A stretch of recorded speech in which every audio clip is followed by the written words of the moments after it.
Hey guys, welcome to Entertainment Talk Nation. I'm your host Rob, and this video, time to get back into the March to the King series. This one we're going to rewind review Godzilla versus SpaceGodzilla.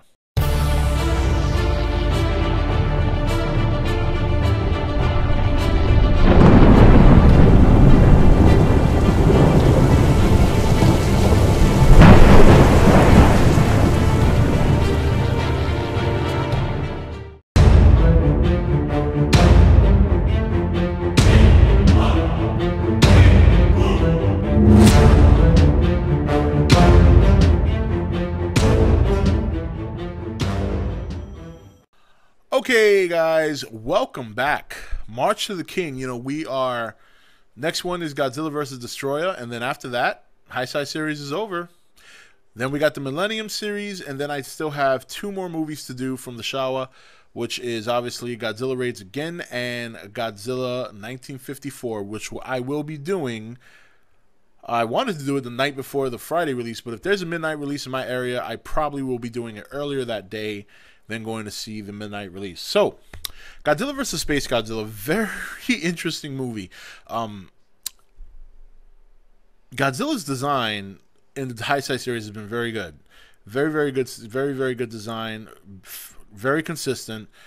SpaceGodzilla's design, when I first saw this movie, and when I first saw it, I had it on VHS. I didn't like it at all. I thought it was horrible. Now looking at it, it's a good design. The only issue I have with it, it's very bulky. Very bulky. And when he takes flight, he looks like a 90-year-old Sonic the Hedgehog. You know what I mean? That is...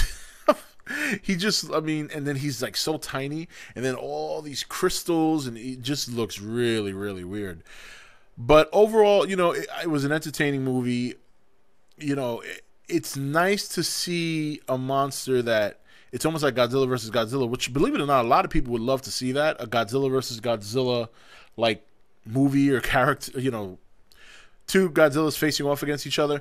Now, obviously, SpaceGodzilla becomes SpaceGodzilla because of Godzilla cells going into the atmosphere with the fight against Biollante and or the fight against Mothra. Gets sucked into a black hole, fuses with all these different elements and particles in space and crystals and all this stuff, all this pseudoscience that they mentioned in the movie, and boom, SpaceGodzilla becomes, and he starts heading to Earth. In the meantime, the G-Force is trying to gain control of Godzilla through mind control, using Miki, the psychic, that's been in the whole Heisei series to this point. And, we see that baby Godzilla's gotten a little bit bigger, still very cute. And it kind of doesn't work out too well with the whole mind control thing. Even during the whole procedure, the party gets interrupted with SpaceGodzilla arriving on Earth. Now, before that, he had a run-in with Moguera, which looks like, when you go from MechaGodzilla to Moguera, who pretty much looks like a Battle Zord from Power Rangers, kicks the shit out of it in space before he even gets to Earth. He gets there, he starts bullying on baby Godzilla, poor little guy. Godzilla arrives to save his kid, and in the process takes some wicked projectiles from SpaceGodzilla, who finally at some point traps little guy in crystals, and then he takes off. He pretty much says, okay, you can't get your son, and I'm going to leave you here and let you cry about it. So they kind of, they leave Godzilla alone. Talking about the humans now. They don't bother him. The guy was like, he's had enough for one day. Let's leave him alone. He lost his kid. He got his ass kicked. Let's just let him be. Now, during this whole process, obviously that's when they all deduced the whole pseudoscience of how SpaceGodzilla came to be. Mothra and the twins play a very small role in this movie, pretty much giving fair warning about SpaceGodzilla, and then Mothra, or Little Mothra, or whatever the case may be, it was kind of weird, pays a little visit to Mickey and lets her know that, you can talk and you can communicate with more than one person. And, this, again, very odd, very weird, and sometimes cheesy dialogue and storyline. So and in between all this, there's a little bit of hints of love. But let's get to the good stuff. So Space Godzilla gets to the city. He pretty much takes over. He puts all his little crystals. He takes a tower in the city, and he uses it almost like a conductor for his power. So Moguera is trying to cut off Godzilla. They change course and go after Space Godzilla, and once again get their asses handed to them by Space Godzilla, until finally Godzilla arrives. And Space Godzilla at this point is very, very much in control of both battles because of the crystals and the conductor in the middle of the city. He's laying it on Godzilla. Moguera already got it up the ass. And it's just a whole big clusterfuck. He's basically going back and forth, just whooping butt. Finally, Godzilla, using his brain, starts to realize that the crystals are giving him his power, so he starts to take them out.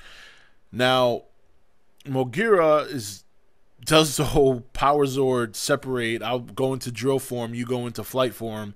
And they, I guess, do their best to try and distract and or disrupt Space Godzilla while Godzilla does his thing.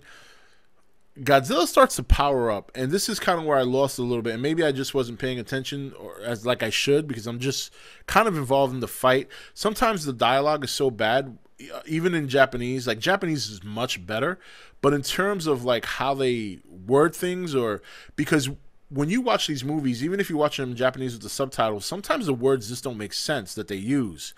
So what happens is, after a while, I just stop looking at it. It's like, this doesn't make sense to me. What are they trying to say? And plus, sometimes the battles are so good. And I really did like this final battle. It was a long final battle between Godzilla and Space Godzilla. Moguera I was not impressed with. I thought when you go, like I said, when you go from MechaGodzilla to that, I know some people like him, but not a big fan. Not a big fan. So Godzilla starts to get the upper hand, and then Moguera, probably the best thing he did in the whole movie was shoot the 2 missiles and knock off the 2 cones where Space Godzilla was drawing his power, and that was pretty much it. It was downhill from there for Space Godzilla. So the funny part is, the guys that are controlling the Moguera, they evacuate, they take off. One guy stays behind and kamikazes the robot into Space Godzilla. His friend goes to save him. The girl, Miki, uses her psychic power to open the door hatch to release his foot. They get out of there. Godzilla annihilates Space Godzilla. Finally, he starts to use... Well, I shouldn't say finally, because he's using the other movie. But he gets so supercharged that he uses the red atomic beam and just incinerates Space Godzilla. And for the most part, that is the gist of the movie.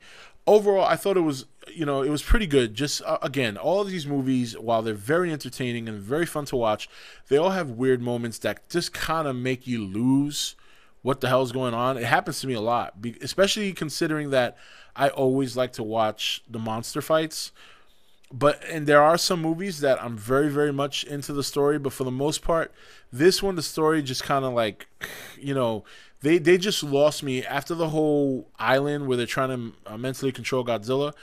Once Space Godzilla headed into the city, and then Godzilla soon after started following suit, whatever story was going on there, I slowly started to go downhill for me. So wasn't too into the story very much, but I do like, again, I do like the Space Godzilla suit. I just don't like that it's so like massive. Like he's just so big. Like when he's flying in the sky and he's like circling around Godzilla shooting his beams, it really looked bad. It really, like, something that big shouldn't even be able to take off ground. So it was really bad. But, I like the design. I like the fact that his fins were, instead of dorsal fins, of course, were crystals. I like the conductors coming out of his shoulder. I think that's a cool concept. I think they should have made him a little bit smaller. The fact that he flies is not a big deal. The fact that he flies and looks like a 90-year-old Sonic the Hedgehog with white spikes looks pretty bad. Godzilla's suit was on point. His suit in this series has been on point the whole series, so I had no problem with that. And Moguera, to me, was a joke until his one bright spot where he shot the shoulders the conductors off of Space Godzilla's shoulders. So Mickey's always very consistent in the series. She's never had a major role, but she's had a very minor, important role in the whole Heisei series. But overall, look, it was a great movie. I mean, well, I shouldn't say great. Obviously, it's not great if I'm talking about it the way I am. It's an entertaining movie. Good monster fights. I think the idea of Space Godzilla and how they linked it to the Biollante / Mothra movie and how they showed a little bit of continuity in this movie was fine. Suit was too bulky. The story was started to lose its momentum heading into the middle towards the end. But the last fight scene was great. I love how Space Godzilla took over the whole city with his little crystals. And once again, we see Big G get into a fight with a monster that was in some ways far superior to him. But again, in this series, he seems to always find a way to come back. And for that makes it that makes it a great movie for me. Just I love seeing him struggle against a monster and come back. I don't always like to see him dominate because then you don't care as much. But anyway, that's it. That's it for this review. Space Godzilla, solid movie. Next week we will be doing Godzilla versus Destroyer. That should be very interesting. Very, very interesting. So anyway, guys, that's it for this Godzilla review. We are heading towards the tail end. Lots going on this week with the Godzilla trailer and all this good stuff. We're going to be doing more of that. But this is Rob signing off for E.T.N, where we don't do news. We just talk entertainment. Take it easy.